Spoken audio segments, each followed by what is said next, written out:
Ironically, I'm playing the werewolf, the alter ego of Diego in Thriller.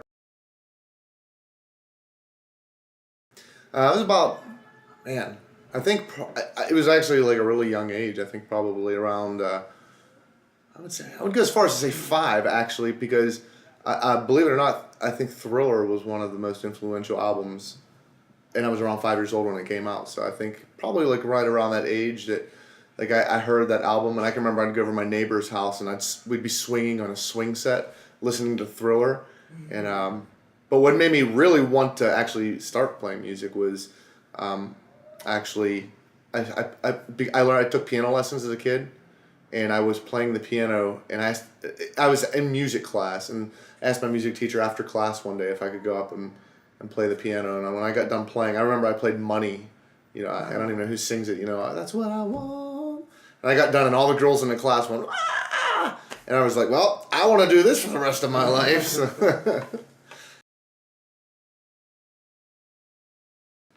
I've known Diego for a really long time.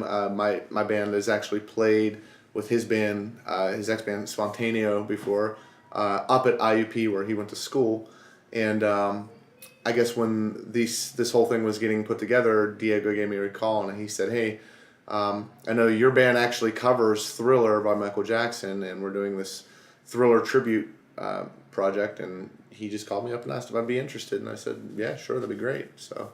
Here I am. I'm in a band called Gene the Werewolf. We play around the Pittsburgh area. We just got signed to a label out in Europe called Frontiers Records, which is the same label that puts out CDs by Journey, Whitesnake, and all those old throwback bands. Other than that, I just spent a lot of time writing new material, and I actually sing for the Reb Beach project, and Reb Beach is the guitar player for Whitesnake and Winger. And on my spare time, when he's not on tour, he actually plays a few shows which cover songs from all the bands he's been in, and so I sing for his band too as well, and which was kind of like a thrill because I grew up listening to that kind of stuff, and now I'm singing for his band, so it's kind of weird,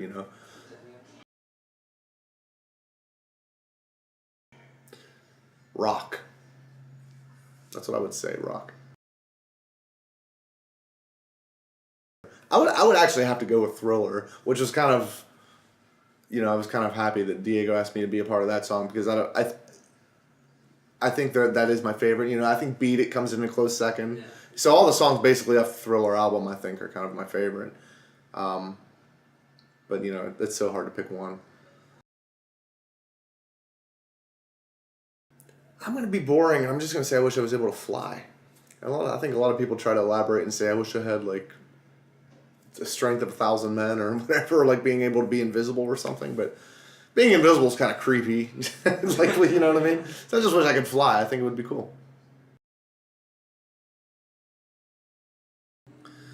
I enjoy the reward of when the time it takes to write an album, and you go and you record the album and it comes out the way you like it, and then you go and you play your shows, and there's people there to come and see you play, and there's everyone singing to the lyrics that you wrote and dancing to the songs that you wrote, and I think that's very rewardable. The downfall of everything in music, I think, is, and I'm going to go out on a limb here, and there are some arguments against it, but I think the internet was the downfall of the music industry, which ironically this video is going to be on the internet, but I think I think